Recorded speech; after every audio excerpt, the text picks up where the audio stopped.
এই যে একটু পরে চিনি দিলাম, এটা কি করে দেখাবে? একটু পরে চা দিলাম, আর একটু কফি দিলাম ভালো করে, তারপরে একটু দুধ দিলাম, তারপরে একটু লবণ দিলাম, লবণটা এখানে আছে, একটু হালকা পরিমাণ লবণ দিতে হবে এতটা মতন, এই জন্য ভালো লাগে খেতে।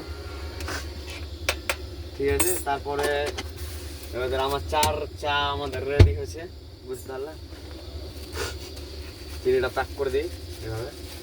এখানে চা আমাদের হতে চলেছে, অনেকেই সুস্বাদুর আমাদের র চা। আমাদের কাছে লেবু নেই, একটু পানিওয়ালা খেয়ে দিই।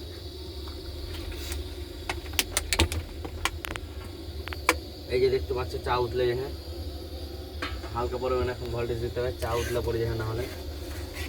একটা কাপড়ওয়ালা দাও, কাপড়ওয়ালা করে দিই।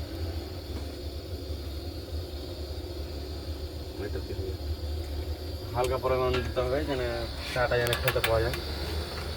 কফি দিয়ে চাটা শীতটা কফি স্যাম মারছে, দেখো সুস্বাদু হয়েছে অনেক। মানে আমাদের চাটা দিয়ে করে চাটা দিয়ে করে, এই দেখতে পাচ্ছেন আমাদের চা অসাধারণ হয়েছে চা।